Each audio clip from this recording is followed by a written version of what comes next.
some of us might not make it back. What do you mean? Like, not on the same flight? Welcome to Black Irish Podcast.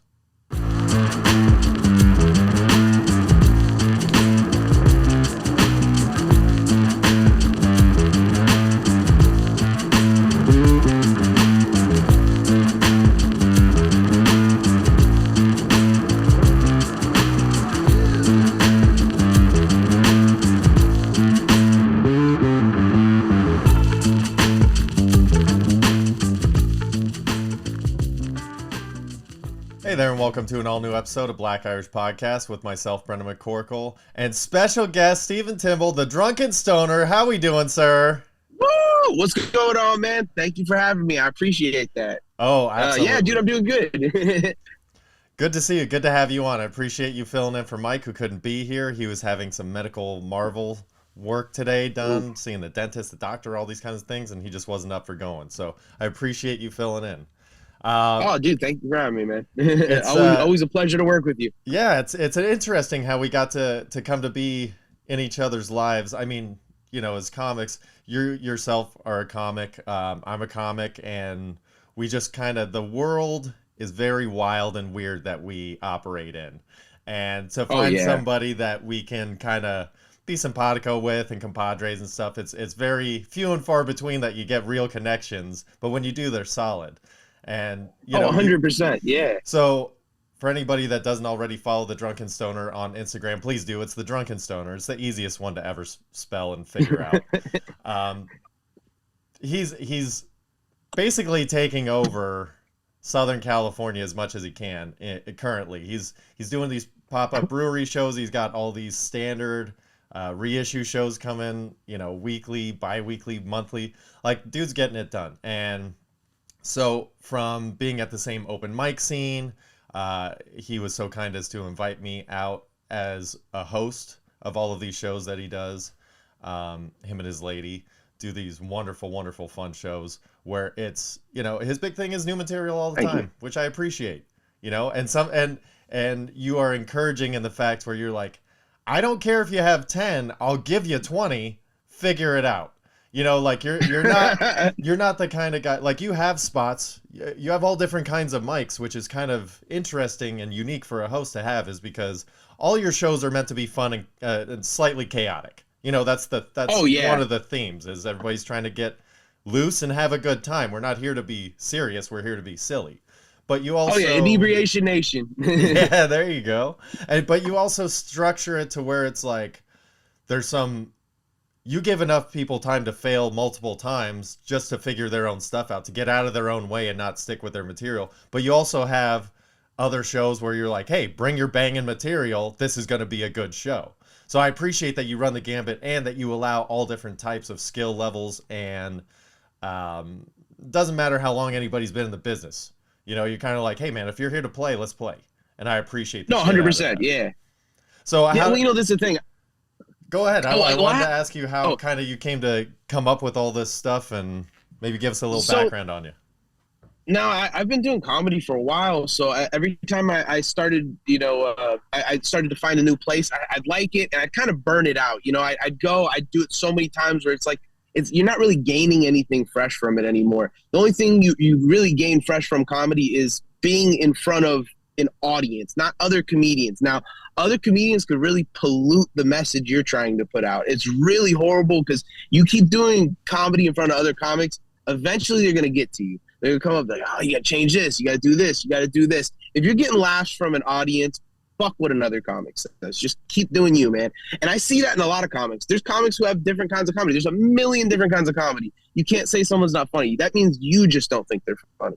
Right. I mean, in our circle, how many comedians do you know that don't get a laugh one room, but then go to another room and completely destroy? You know what I mean? Almost everybody. And that's kind of the point to what you're saying. You know, it's like each room, each crowd, I mean, geez, man, if one person has the sniffles and it throws everybody off in the crowd, then it's like you could go and the next person could have a great laugh, and then the room is just napalm. It's on fire. You know, it's oh my God, yeah, completely up to the audience and not to the sticklers who are trying to perfect something that you're like, you don't even have my style of comedy. I don't really need a tag from you.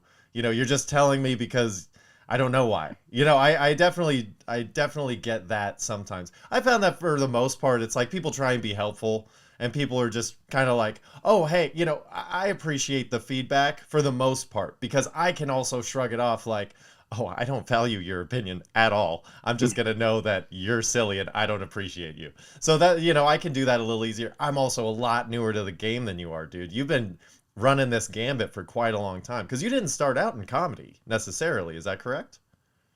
No, you know what? I've always done comedy, but I did emceeing work and stuff like that. Actually, I always wanted to be a comic, and I was doing acting and stuff. And I'd go and I'd do a room here or there, and I'd feel, oh, I'm a comic.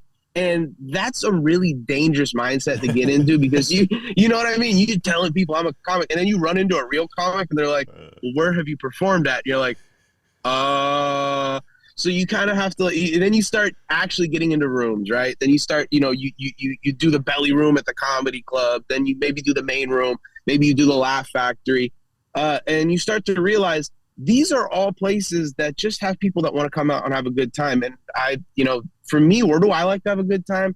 I like getting drunk. I like getting high. So breweries, man, it's like the perfect place. So I was like, you know what? Let's bring comedians together. Let's give them a spot on Mondays. You get 10 minutes and a 3-minute interview.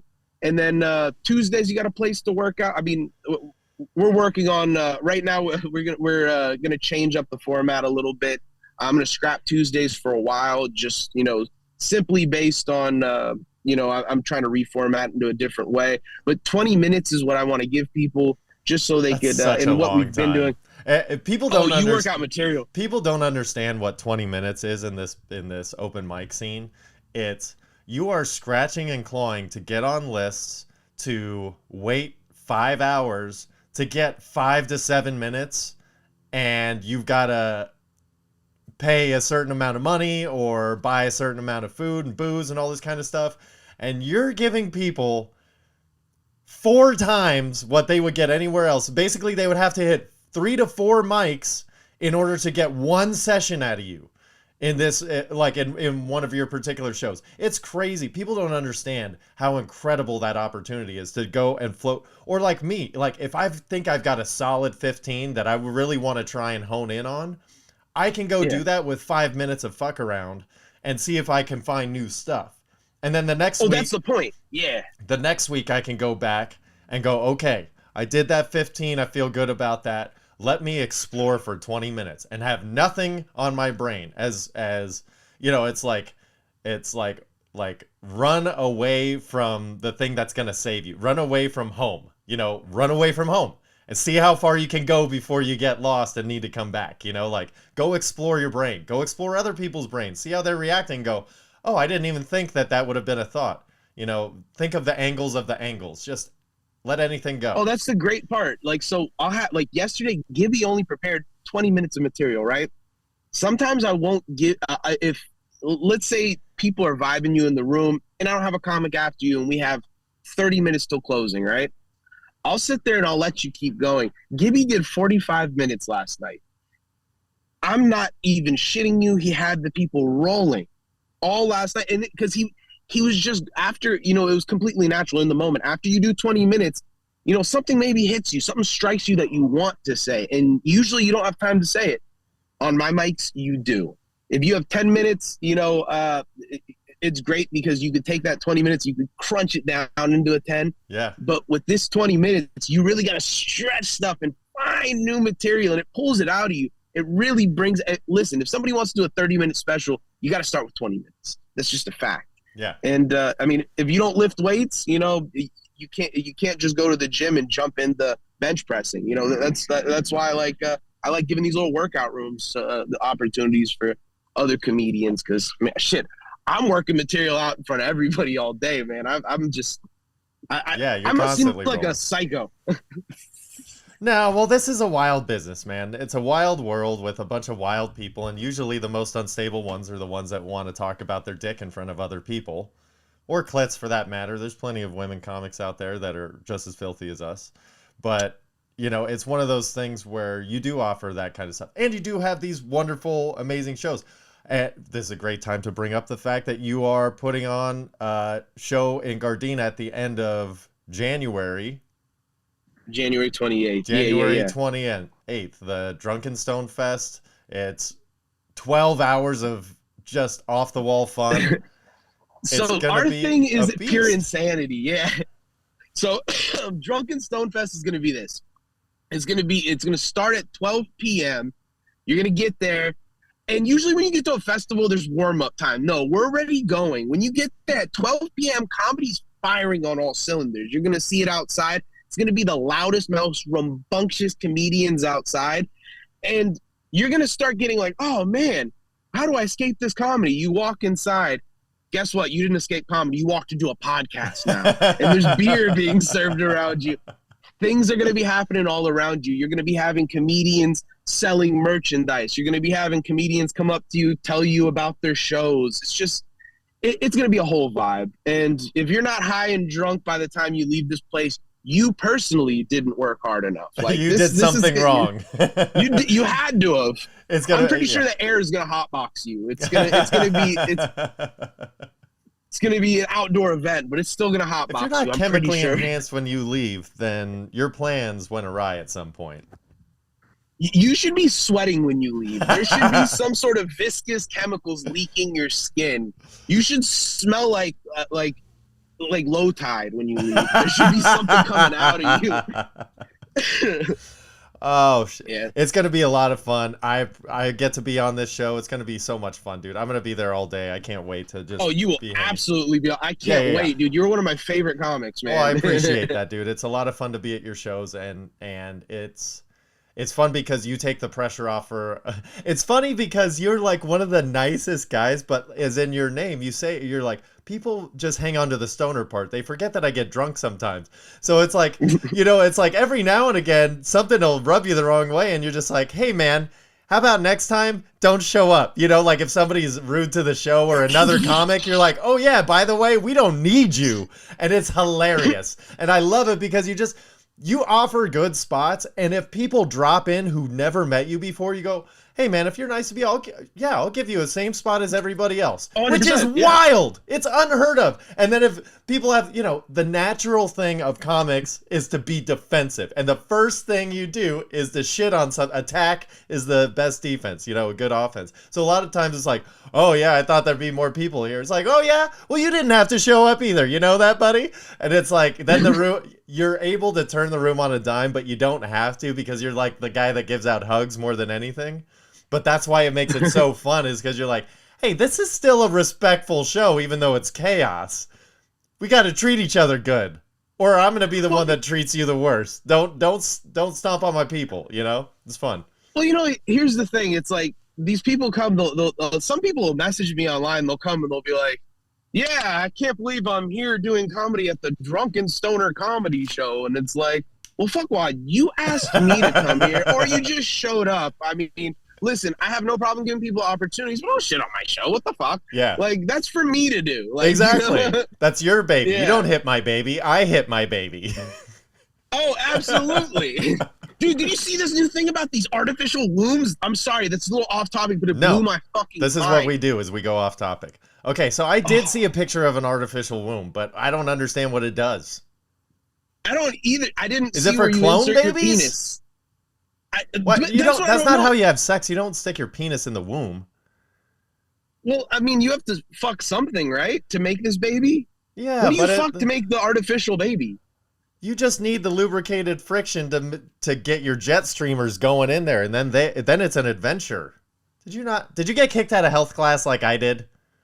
Yeah, most of the time. If you didn't like they me. Legitimately in middle school, I think it was 8th grade, for 1 week in health class, they talk about sex. They have sex ed before you go to high school. I wasn't even allowed in the first day. They were like, "Do not let him in. We're using silly words. He's not allowed in the class." And I just walked around. It's funny campus. that's exactly what they did to me. And then in high school, yeah, I just in the office. No, because I didn't do anything wrong. They're just like, can you go to another classroom? And I was like, sure. And then I just didn't. I was just walked around middle school waiting for my friends to get out so we could get high and go home. You know what I mean? Silly things like that. Absolutely. So it took me a while to figure things out health-wise, you know? I had a vasectomy a couple of years ago, a few years ago, and I had no idea. I had to watch the video with the guy in dolphin shorts to figure out that the thing that makes the babies is by your asshole. Yeah! Get the fuck out of here. No, that's where the thing... Okay, so your balls generate, like, the jizz. Basically, it's like the idiots, okay? These are just... Tweedledee and Tweedledum. Yeah, they're just the meatheads, okay? These are the swimmers. And then there's a little bit of magic by your asshole that... There always is. Yeah, that's why it's like the male G-spot, is if, you know, it's right by that little sack of stuff. So there's a little just tickle the baby sack of magic that goes up through a tube to the balls, and then it like gets in there, and then that shoots out. So they just clamp the connection from the magic to the nutsack, which is, again, I wasn't allowed in health class. I was going into the vasectomy. The reason why I didn't want to do it initially, not for anything other reason, was that I thought I wasn't going to shoot loads. I thought it cut off your loads. I thought this till I was 35 years old. Until I was going to get a vasectomy, and then even my wife was like, what? I still think that. I just didn't trust it. I'm like, I'm going to have ghost loads? This is not cool. And then, no, it's fine. When you're 12, just those little... Yeah, but I was just like certain people that have had prostate, all this kind of stuff, or they don't shoot loads. They feel orgasm, but nothing comes out. And I don't know that I could do that. That seems gross. It's like not sneezing when you have to. That's like that. Yeah. It's dry heave. It's disgusting. A dickhead nasty. Dry heave. Yeah, so I was very nervous about that. And then that didn't happen. So then I was like, oh, this is fine. It's not a big deal. But yeah, wild stuff. So that to be said, health class, artificial wombs. I have no idea what's going on with that shit. It freaks me out. Because I could only assume they're for clone babies. A little side note, I have my window down at the park, and I just realized there's like 10 people around me just watching me screaming about busting loads. Fucking love it.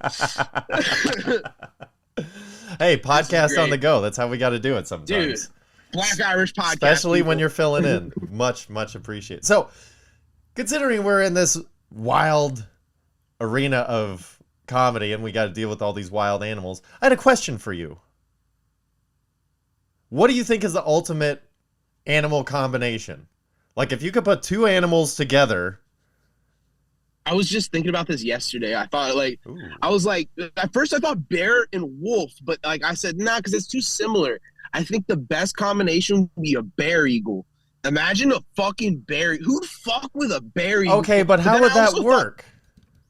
Like, would you take parts from each, or would it be like a weird morphy thing like a liger? Yeah, I was thinking the talons, like, of like an eagle and stuff on a bear, with like, you know, like he has like the bear's face and like wings, and he flies around just like clawing at shit like. See, but the power to weight ratio of that, like the wings are not going to be able to get that bear up. I don't know of an eagle that can get that type of weight up. But I like where your head's at. You asked me the two I don't. I know, no, I know. But because I was thinking a similar thing too. Like if I was going to like the bear and wolf thing, like if you were going to merge something, you wanted to be somewhat similar. Kind of initially, like, so I was thinking like, okay, what about like a rhino elephant, like an elephant with like the rhino chingadera on it, horns, but like in between rhino and elephant size. That would be a dangerous thing. Yeah, dude. But then it's not very practical. No, but yeah, like, what would it get done? Like, that's why I was also like, I thought about gorillas the other day. I was like, see, like, there was a gorilla orangutan mix. I forgot what they call those. Have you seen them? They're like really big orangutans, like great orangutan. Gangatangs. Dude, that sounds like it's such a cool like rap brand. But, fucking gangatang. But I can see that as being slightly racist. A little bit. Depends on who it is. If it was like Action Bronson, the gangatang, like that could be a pass. Yeah. Yeah. What were the guys that when we were growing up, or not you were growing up, you're a decade younger than me, but who are the guys that sang the "You and Me, Baby, Ain't Nothing But Mammal"? Bloodhound Gang. Bloodhound Gang, like exactly. Those guys can pull off Gang of Tang. Gang of Tang would work for them, dude. I fucking loved the Bloodhound Gang. That was like, You look dude, like that you was my would. middle school. I know, dude. Just a white scumbag. That's always been me at heart. Yeah, me too. That's why I'm kind of a metalhead You know what I mean? too. I was thinking because they did it well with the wild animals with flying monkeys and the Wizard of Oz. I'm like, they kind of nailed that. Like the monkey size with the wings, that works. But I'm going way off topic here. I think one of the most dynamic animal combos would be a monkey body with a goat head. Why the goat head? Goats can eat anything. They chew through metal. They have those horns and hard heads. So it's like, if they need a scary movie, bro. Dude, holy shit, and monkeys have like all the crazy dexterity and strength, and they can climb on stuff and swing. Like they're very agile. Throw goat shit. And then you just have like the straight goat head monster. That's like, how would you defeat this thing?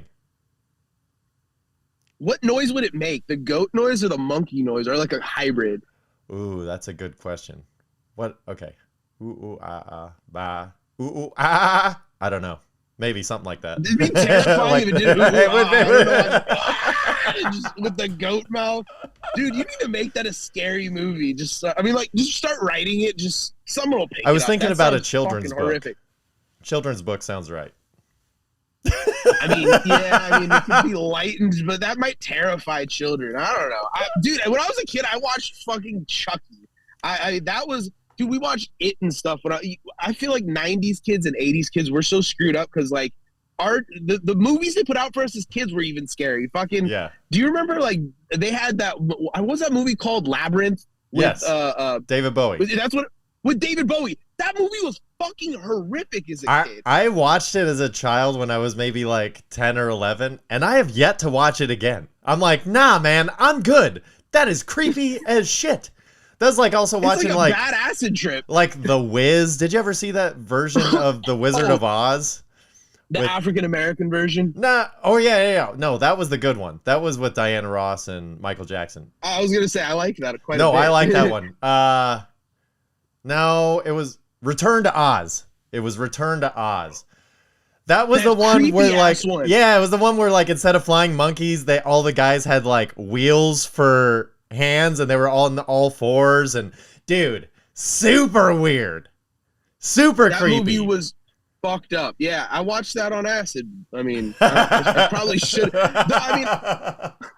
I watched also that same day we watched Requiem for a Dream first. So like our day was already fucked. We were on acid watching that. Like, why are we on drugs? Yeah, that's not a fun one.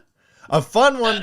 A fun movie to watch on drugs is Smokin' Aces, because it makes no goddamn sense, and it's just guns and loud music the whole time. It's great.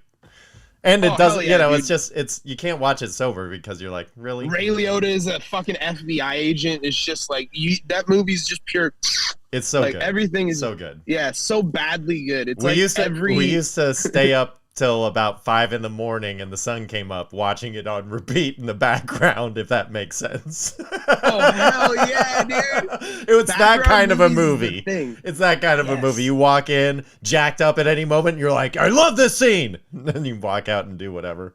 Oh, dude, that was great. Fear and Loathing in Las Vegas for me, man. I have that on at like every party. It'll just be playing like just in the background. There's any moment you can go, oh yeah. This part with a projector going on, so like it's like projected on people. They're like, wow, it's really fun. I'm gonna be doing that more often again. Yeah, dude. I mean, you always got to pick a different. Lately, it's been the Rugrats. I play Rugrats when people are on drugs. It freaks them out. They're like, this is bringing me into a weird place. Like, it's on you, dude. Shouldn't be on drugs watching kid shows. Like, whatever. I love it, dude. I love it. All right. Well, hey, we're coming up towards Christmas time. Yeah. And I just went and visited my family. Have you done any family time for the holidays at all? Yeah, actually, I just hung out with my parents because my mom likes to do kind of like she's Italian, so she calls it Mexican food, but it comes out really Italian. Like, she makes beans and rice, but it tastes like Italian food. Like it basically it'd be like pasta fagioli, but like it's beans and rice, and like it makes stuff. So I hung out with her. They did a little fiesta type deal, and we watched Black Adam together. My dad was so confused by the movie. He's like, "Why is he Black Adam? This doesn't make sense to me." I'm like, "Dad, it's not about like him being black. It's just like I don't get it, son. You got to put something else on." No, we're watching this, Dad. You ever try to explain why, why, he's like, is he a good guy or something? He keeps killing everybody. I'm like, Dad, yeah. Watch the movie and then let's discuss afterwards. Let's have a recap. Oh gosh, we had our family gathering for my side of the family up in Palmdale this past weekend, and it was fun. It's all good, but it's one of those things where, when it comes to the holidays, there's always these random things that come up. And I politely got reminded by my mom that I used to wear rubber pants. You wore rubber pants? Do you know what rubber pants are? No. Okay. So basically, it's as if you take like the thing you would apply to a bed mattress, like the cover, or basically you take a trash bag and put elastic in it. It was for kids that had pee problems. You would wear I know exactly rubber pants that were like so tight and also very easy to wash if anything nasty got on them. So she reminded me that when I was a child, she had me wear rubber pants like everywhere. Everywhere. And how she reminded me was telling my nephew, who's 15 years younger than me, in a room full of family, including my kids. That's how she reminded me. God. And I was like, oh, I'm overhearing this conversation and the swooshing noise is coming back. Oh. Is that one of the stories? Is that one of the stories your mom retells? No. Because my mom has a story like that to embarrass me. And it's about when I was a kid, I used to love Toy Story a lot. And I got a McDonald's, the toy Woody was like this big. And I guess one day in the middle of the night, I woke my parents up and I said, Mom, I want a big Woody someday. And they always tell everybody that. And they're just like, that was funny. You wanted a big Woody. In the middle of the night, he wanted a big Woody. I'm like, you guys don't need to tell this story to fucking everyone. The church pastor didn't need to know that fucking story, but he knows it and he tells people it now. Hey, remember that one time your mom told me the story? It's like, fuck. Never getting away from that story. And I told it on Black Irish Podcast. There you go. Well, that's the best part. She wasn't doing it to embarrass me. She was just matter of fact, having a casual conversation. And then brought back this thing from 30 years ago that I was like, oh, yeah. I remember I tried to forget the trauma, yeah. I remember why everybody can hear me walking through the mall.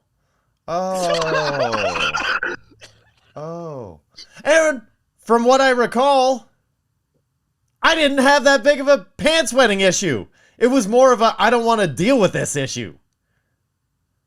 That sounds more like your mom's issue than yours at that point. I get it though. I wouldn't want to clean piss. Damn. I mean, nobody wants to clean piss. But, no. It's like it's one of those things where it's like they were so tight that if I did piss my pants, the steam would probably just aromify my jeans anywhere. I don't know. It was gross. Some gross stuff. You ever cleaned an adult's shit up? Like another adult's shit up? A little bit, but not a lot. It was just kind of helping somebody up off the floor. It was like, here, you missed a spot. Let me just help you out here. But not more than that. You missed the spot. I love that, the way you said that. I don't want to be rude. That was very supportive. You old fuck that can't get off the floor, but there's a little duty over here.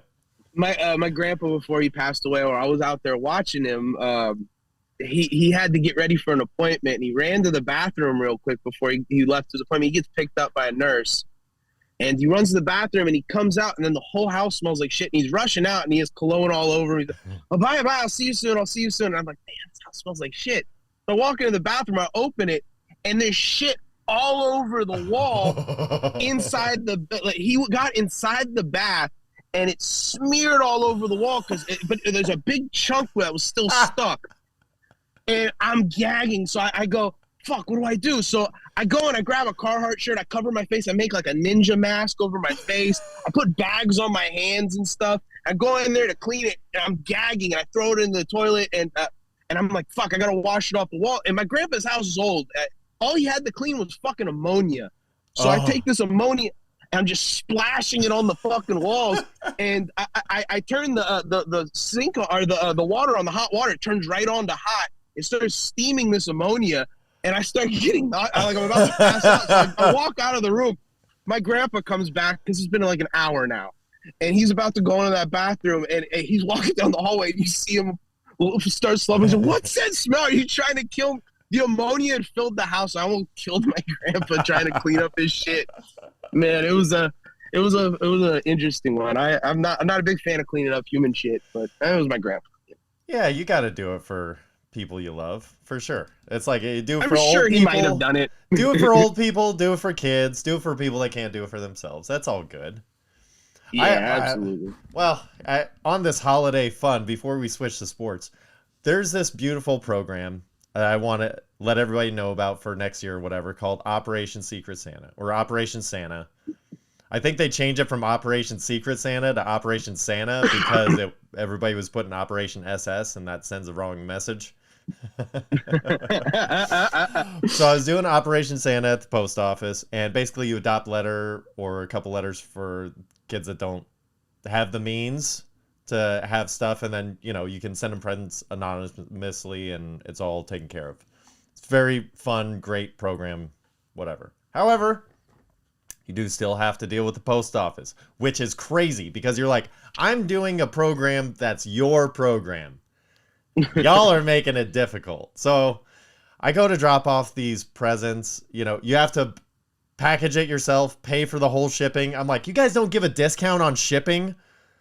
Like, I got to pay $130 to ship these $100 worth of presents? Okay, guys.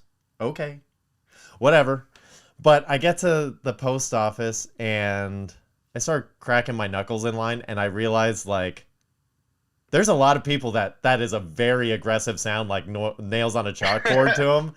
And I'm like, oh, probably not the good place to be doing this. And people are, like, sketchy already.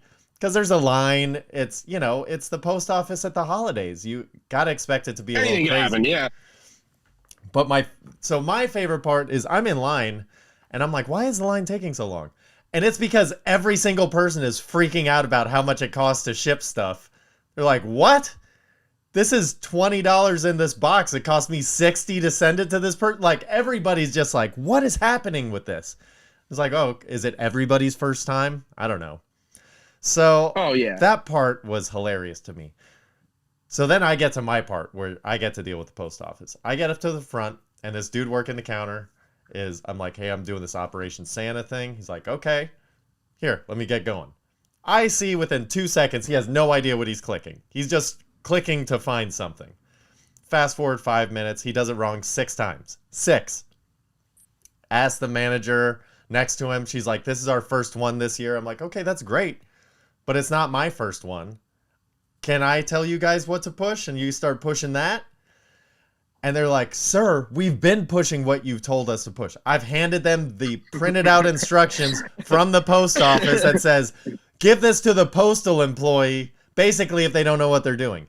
And I'm like, can you please? And this guy is just like, no. He keeps doing it the same way. It keeps not coming out correctly. And he keeps looking at me with the audacity like the computer's broken. And I'm like, you mean the pre-programmed box that you have to put in a sequence of combinations to get it to do the right thing? The pre-programmed thing is not doing it wrong. You inputting it the same thing 6 times and thinking it's going to go differently, you're probably fucked up. So I'm like, hey, can you? And so this lady's like, we already pushed all the buttons. We pushed all the buttons. There's multiple people are involved now. I'm like, listen, can you turn the screen and we do it together? And she's like, we've done this already. I'm like, no, we haven't. But you got to click the buttons I tell you to push. She's like, fine. 3 minutes later, I was out of there. Done. Jesus, Because fucking I Christ. can read instructions.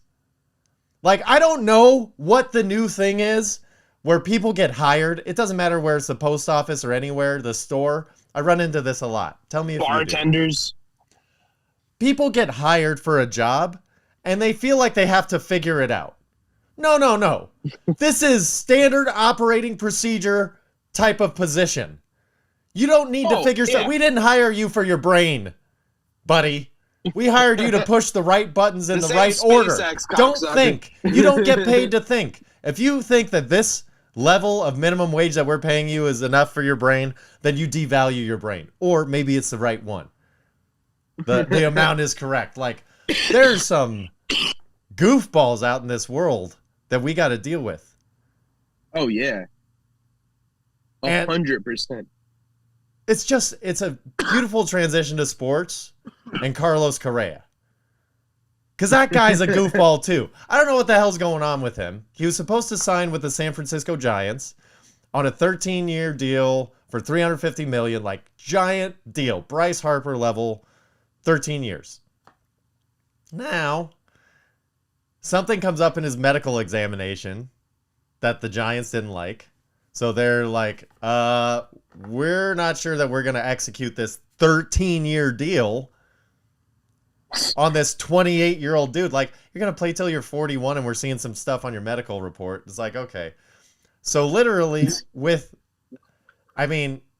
not even within hours of that going shaky, the Mets got on the phone with Scott Boras, Carlos Correa's agent, and then by the next day, this morning, Carlos Correa is a Met for 12 years, $315 million. And man, if they just took 1 year off, I'm sure that medical record would have looked better. no, it's not. It's the thing where the Giants were the ones that pulled out because they're like, hey, man, we don't like what this is going here. And Correa and the Mets are like, oh, no, we'll be fine. And the Mets, I think, are going to be dog shit this year anyway. They're spending a ton of money, but they're not. I don't feel like they're going to be that great. And I kind of feel like the Dodgers are in the same boat as the Mets. Oh, yeah, they bought Thor and all that. I don't know. It's going to be interesting. They lost all the pieces they needed to keep. And then they bought a bunch of new weird ones. Yeah, well, I saw that. It's like their infield, basically, their only reliable infielder now is Freddie Freeman. Gavin Lux, whatever. Max Muncy has been on the hard decline. And then they got young guys filling in at shortstop. Same in the outfield. Mookie Betts is out there, but then you got Chris Taylor, who's, an average 5-tool player. Like, he's not great. He hits 220. And then you got Trace Thompson, who's a head case. Who, unless he's hitting behind and in front of Mookie Betts and Freddie Freeman, he sucks. So no, you're right. I don't know. They do have pitching still. Walker Buehler's awesome. Kershaw's at the end of his rope. Noah Syndergaard. I thought Kershaw was retiring 2 years ago, and honestly, I wouldn't have blamed him if he did. Yeah, I think he thought that Buehler came in. I was so happy. I really was. He did great. In his first season, he was awesome. Yeah, I mean, I don't know. I think it's one of those things where Kershaw was like, "Oh, Dodgers are going to win for a while. I'll hang on," and then it's like everything kind of falling apart, and then it's like, "Oh." He thought he was gonna be like some sort of Tom Brady esque older dude figure in sports. Here's the thing with Kershaw: LA will love you no matter what. You could fucking leave. You could go fucking retire in the hills somewhere. We will still love you, Clayton Kershaw. My problem is once you start to decline, people will remember that. Yep. And it's just, we're tired of losing teams. The Dodgers, we love when you win. We'll still leave at 7th fucking inning. It's just, we gotta beat traffic, man. What are you talking about? We gotta get back to the valley. I love that you're a true Dodgers fan, and you admit it. Oh, that's wonderful. That you're like, no, we don't stay for the whole game. We don't do this. We don't like it when you. No, suck. Never. We get there early. We leave early. You know what I mean? That's a way to do it. Do you follow baseball enough to where you would care about Aaron Judge being the captain of the Yankees? I actually wouldn't care because that's the thing. I'm not super into baseball. If the Dodgers don't even if they don't win one game, it wouldn't hurt me. I like the logo on their hat, man. Yeah. I like the color blue. It looks cool. You live in LA. It just all fits.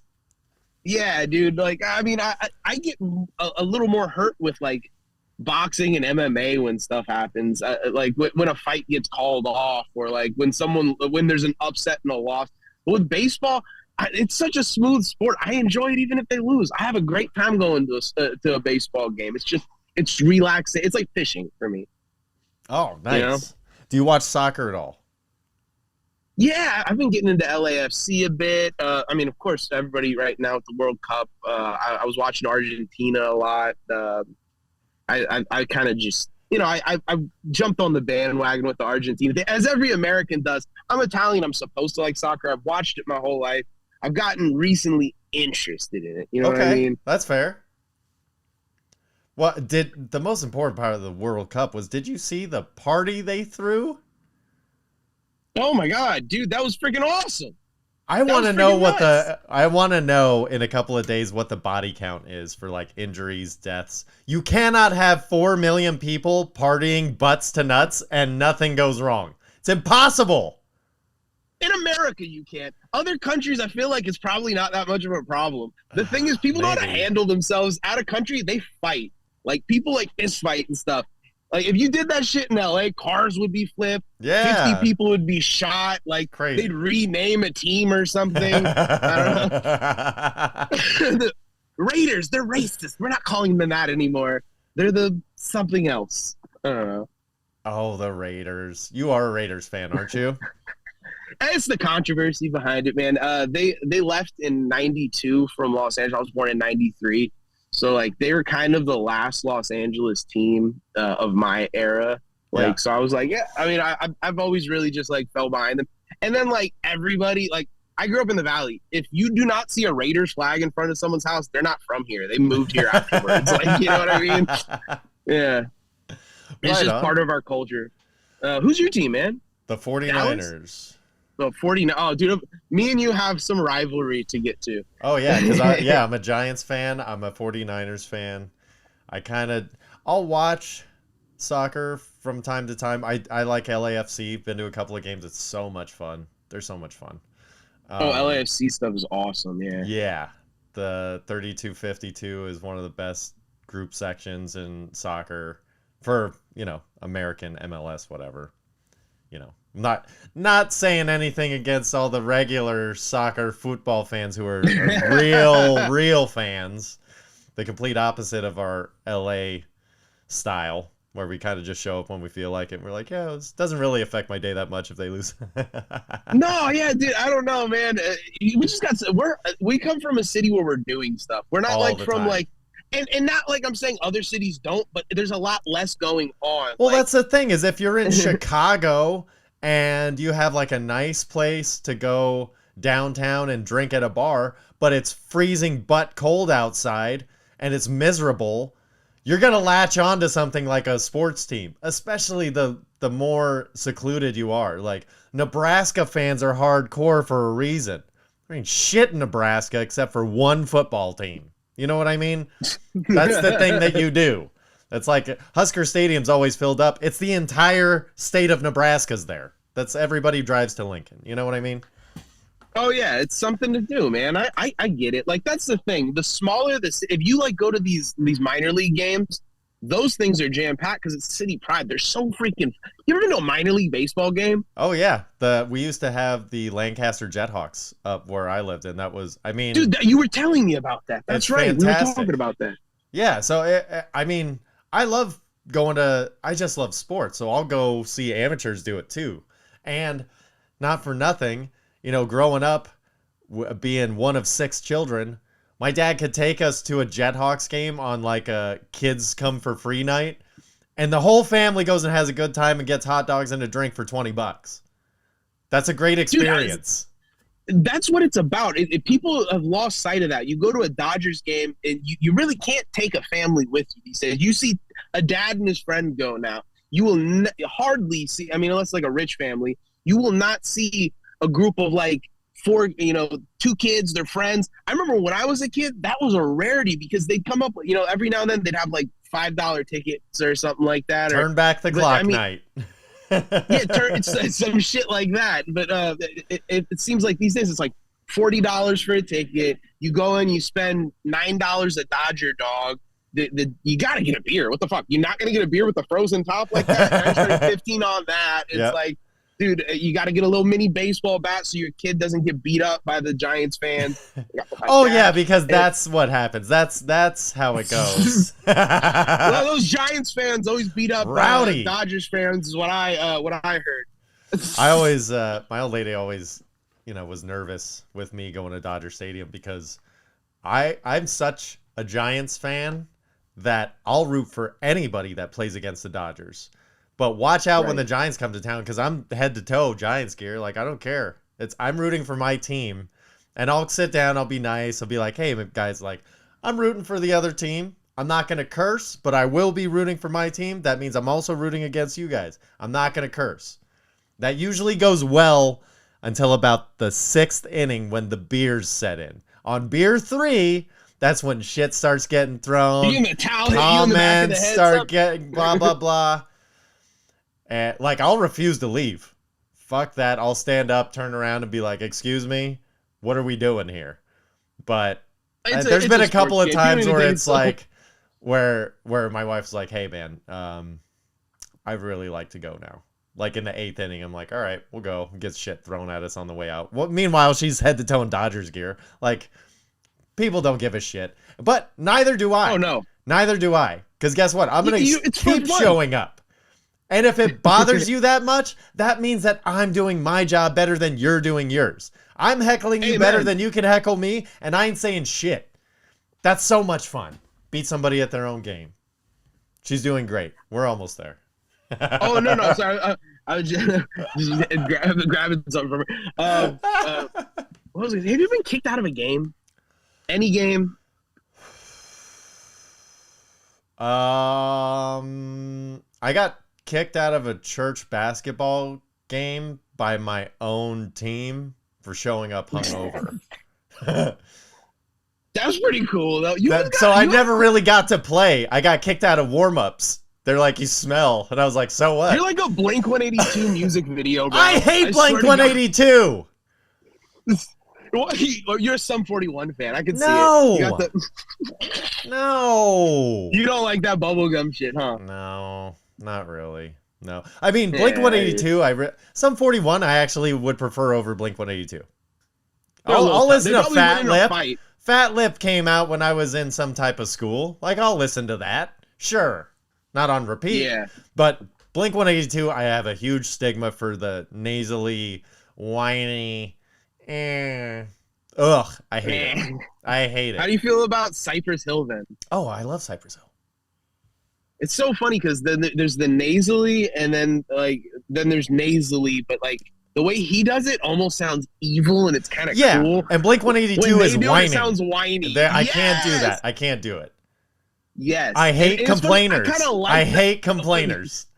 That's why emo is the worst. Dude, I hate emo. What's my age? Yeah, you're funny. Sorry. Emo's not my thing. Get a hold of your emotions, people. Jeez. Oh, my God.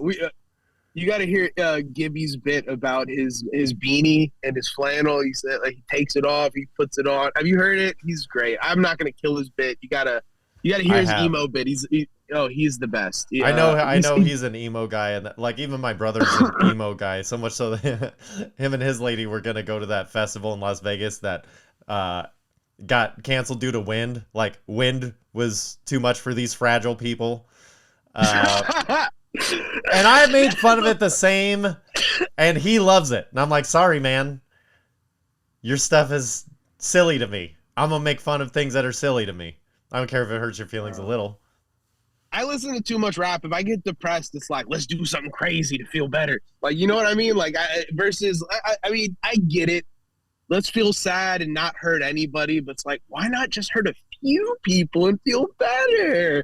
But like, it doesn't have to be, people who don't deserve it. It could be your friends. Like, hey, fuck what? I saw that. Like, you know what I mean? Like, well, back in the day, the move on the block was go in the front yard. go in the front yard, squabble for a few minutes until somebody got their ass kicked or you're both tired. And then even if you guys are still mad for the day, then it's like you guys got it done, separate for the day, and the next day everybody's playing football again. Like, doesn't Shake hands, matter. your friends. Yeah. Or get some beef out, and then it's over, and you're like, oh, I don't want to do that again. Can we stop this shit? It's like, yeah. Dude, little homie scraps need to happen. If you don't have a homie scrap with your friend, he's really not a good friend, because that means you're holding something back. Because if you haven't got mad at your friend at least once, I'm talking about lifetime friends. I'm not talking about like friends in comedy and stuff like that. You shouldn't be beating everybody up. Yeah, if but you and I went to friend for life- fisticuffs, that's a little too soon. But we're on our it's like way. we met each other soon. Yeah. We have something special in the works. For Soon everybody. we'll It's gonna fight be- for love. Oh yeah, I forgot about that. Yeah. I've talked to some people about. Hell, we could talk about it actually, even if you wanted, because I have some people that are interested in a location. Not yet until I get more details. Because this is all you right now. So we'll circle back. This is we'll call it a teaser. We have a teaser for more events coming up that I'm gonna be a part of with this fine, fun gentleman. And he's, again, follow the Drunken Stoner on Instagram. He's great at promoting everything he does. And like the other day, we were scheduled to do a show on Monday and it got canceled. He let me know as soon as, like, not 2 hours before. It was like he let everybody know. He posted it on social media. My cousins were in from out of town. They were gonna hop on the show. They knew about the show because of social media, and they knew it was canceled because of his social media. So follow him. That's awesome. He does free shows, people. He does no cover comedy for the most part. No, I want to clarify this for everybody out there. I try not to. I'm not a guy to cancel shows like ever. This is the first time I've ever canceled a show. It was a super emergency. Like I will literally. Death is the only reason I will cancel a show. And even sometimes that you don't. Yeah, I've come in after my cousin died, and you gave away his ashes as a raffle present. Yes, and I actually broke his urn, and because the guy who won him had a motorcycle, and when he left with it, I saw a trail of my cousin behind me. It spelled "fuck you" in the sky. Like. Yeah, it was pretty gnarly. And then my grandpa died the day of an episode. So it's just, dude, I've been doing this for 2 months, and 4 people have died so far.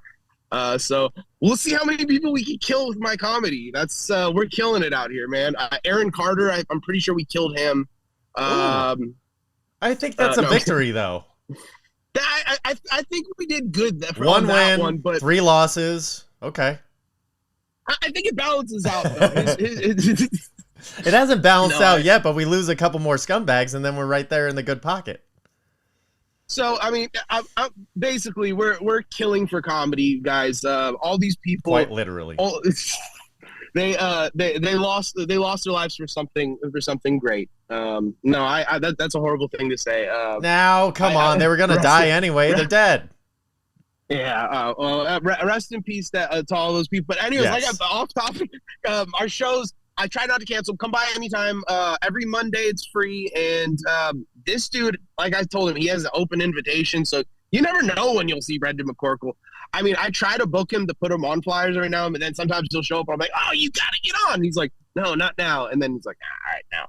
And then it's honestly, your shows are good. So if we get a chance to coordinate ahead of time. And here's the other thing. You don't like booking people repetitively. So it's one of those things where when it comes to when we see each other or when we message each other, like, hey man, you want to do this thing? It's like, yeah, of course. But I'm also a fan of comedy and you put on a good show. So sometimes I just want to come see your show. And like I said, like Monday in Thousand Oaks, that's free. You put up some of your shows are free and the ones you charge for is because you're booking people with talent that you're telling them to bring their good stuff.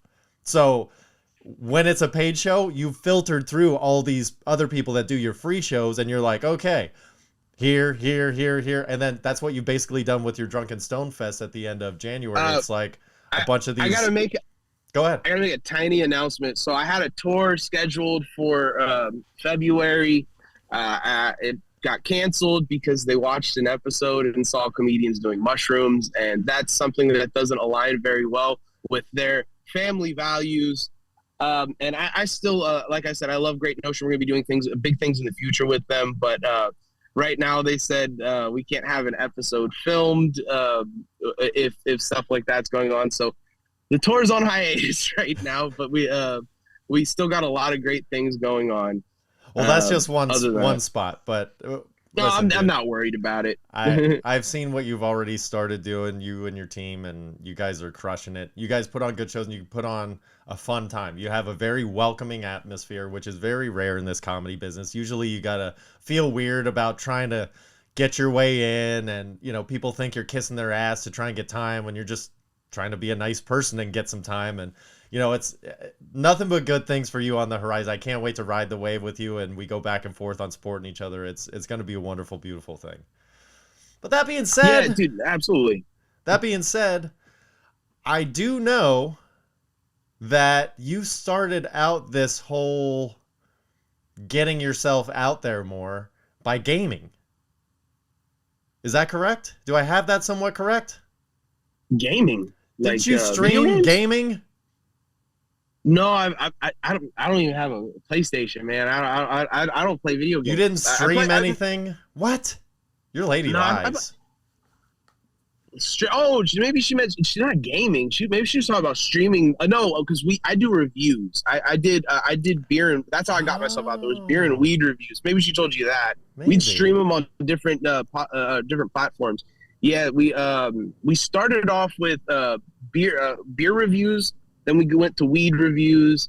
Then we started doing pairings, and then I started doing this thing where like I'd invent a drink, and like I'd pair it with weed, and then I'd invent a meal and try to infuse it. And it's just like it became a crazy thing, and it kind of got me out there like a little bit more towards the pandemic, because everybody's trying to find what weed to smoke and what to drink. Sure. So I was like, oh, cool. That's a good way to get your comedy out there, because then people like hear you fuck around and they're like, oh, this guy's funny as hell.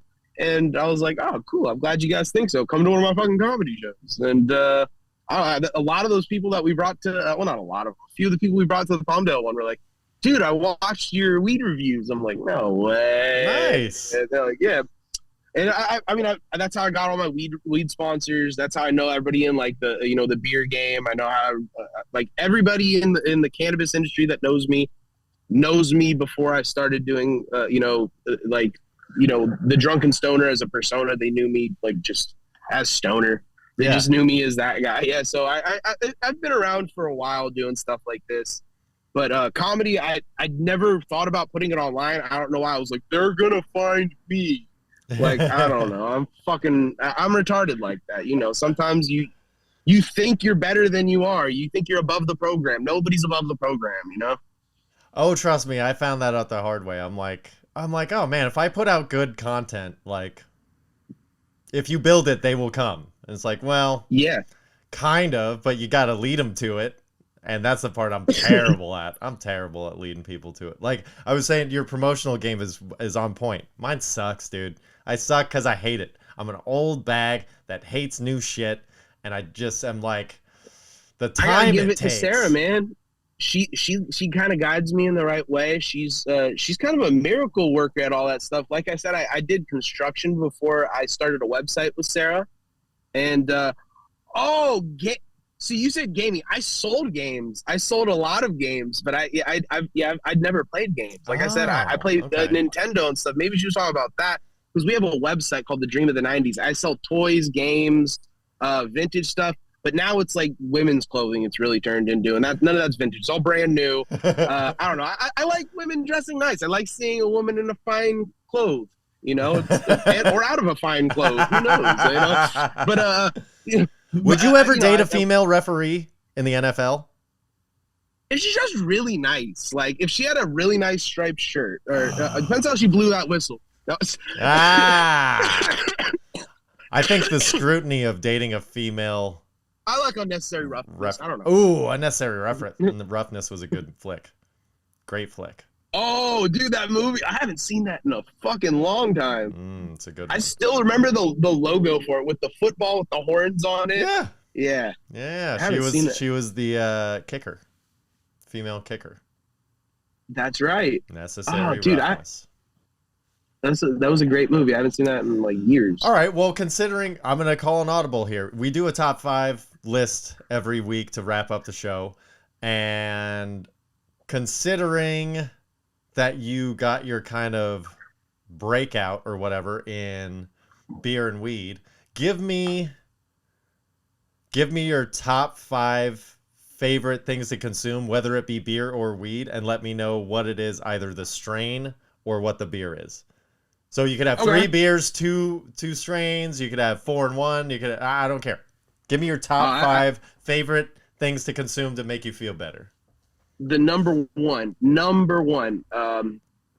would probably be horseradish. Let's see. I love a man that has it on deck. Got a little bit of it, I think. Yeah, He's got a giant something, probably. I don't know. I got I don't know, half a pound left. Some horseradish by Cali Herbs, Los Angeles, and the Lavender Boys. Dude, if you guys haven't tried horseradish, it's like the strongest OG. It smells so sweet. It's like a perfect hybrid. It gets you high in just the right way. And I'm an OG guy. I like smoking OG. Yeah. Oh, absolutely. We'll definitely smoke some. Oh, well, yeah. Well, yeah. We always smoke when we see each other. But I'm just saying, like, on my own, I'm an adult. I'll go find some out and put it on the tally. I'll hook you up. Yeah. I know you're very generous and nice. Let's just keep going. Number 2.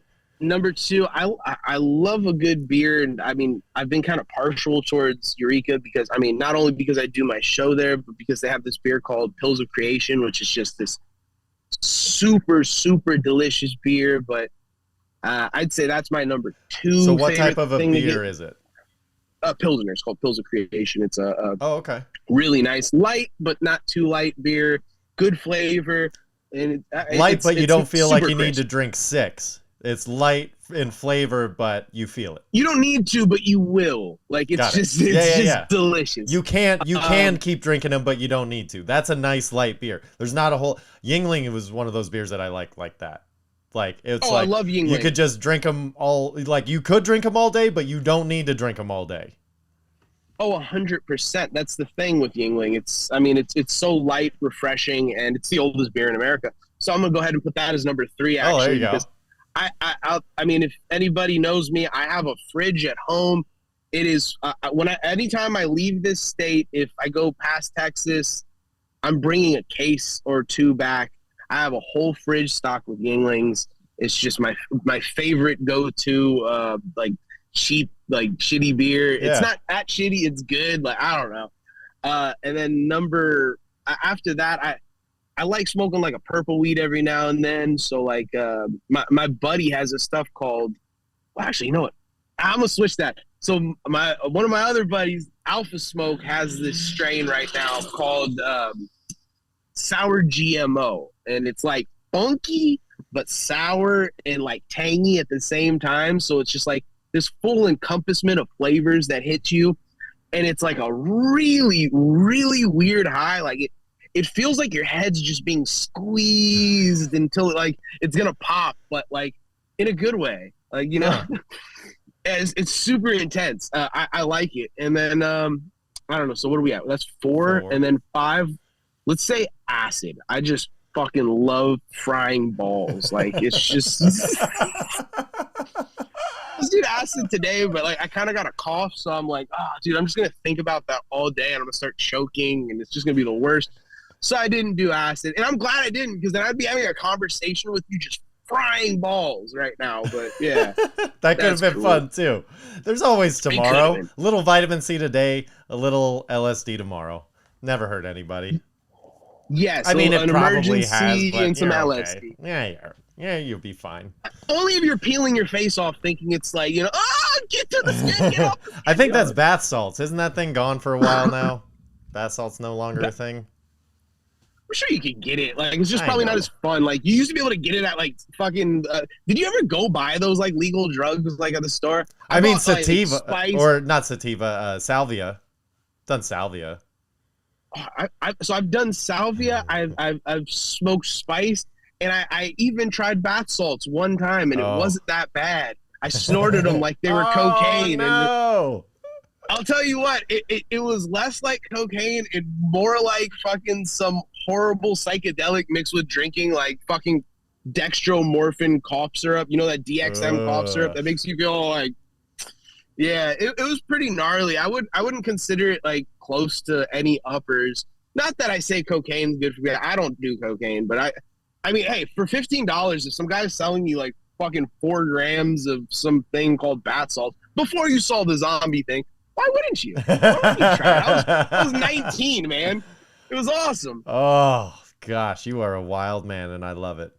So, that being said, thank you so much for filling in this week, Drunken Stoner. It's been so much fun. Stephen Timble, he's really the best. He's closely or soonly becoming one of my very good friends in this business. And tell us where we can find you. Where are you going to be doing your shows? Where can we find you online? Give us your whole spiel, dude, because it's worth it. Please listen up.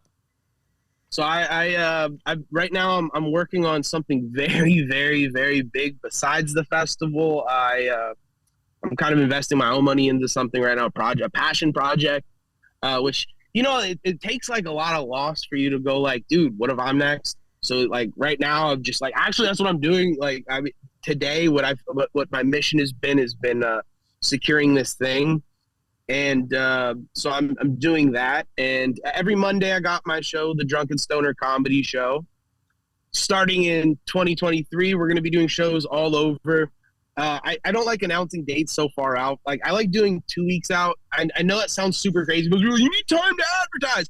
I don't want everybody there. Like, I'm one of those things. People will come. They will come.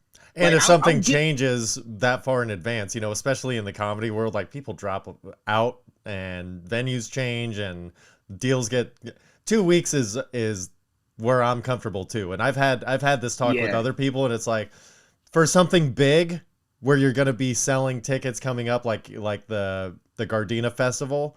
Yeah. Let people know 6 weeks ahead of time, and then all the way up until the event. For your, you know, weekly show, wherever it's going to be, or even multiple days a week, wherever it's going to be. Yeah, about a week and a half to 2 weeks out is what you need, because people can change, people can drop out. You know, that, like you said, with the Gardena thing, like on Tuesdays, you're switching it up.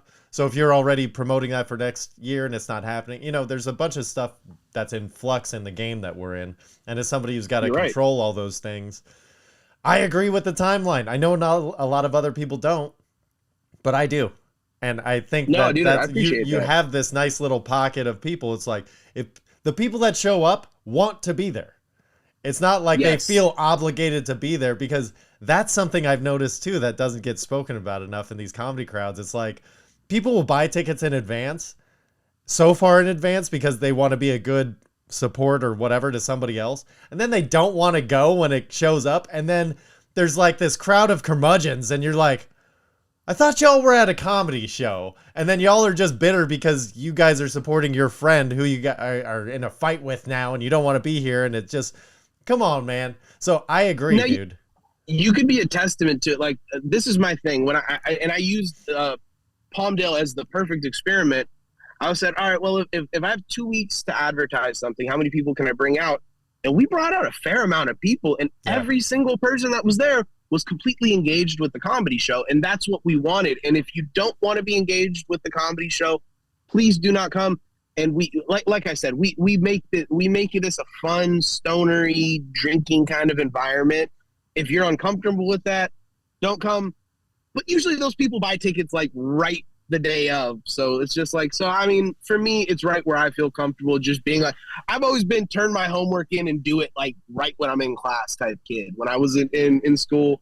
So like my comedy kind of reflects that too. So like I try to, you know, I try to cram it all in there while I can. But yeah, we're going to be doing that. The festival, the 28th, you're going to be there. It's going to be fantastic. And then, God, I really keep wanting to drop this thing that I'm doing right now. Just like, oh, passion project, bitch. But it'll make sense. It's all going to come together. So anyways, if you guys want to find me, the Drunken Stoner, YouTube, every other social media, Instagram. I prefer being called Stoner. You can call me Steven. It's just, you probably won't get the regular reaction. It'll probably you'll get treated like a bill collector if you call me Steven. Like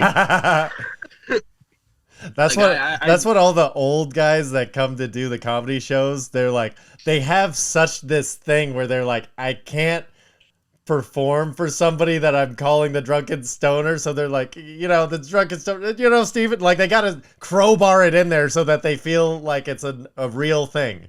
It's so funny. Oh, Muratori has I know. I was thinking of him. I was gonna say Stoner Steve. I know. He can't just. He has to add the Steve in it. He's like, yeah, I have to call you by your real name a little bit. I have to. No, he's got so much love for me that I really do appreciate that, guys. Shout out to Muratori and all the other comedians out there, that even the ones that call me Steven. Yeah, man. That's about it, man. You guys can find me freaking the Drunken Stoner.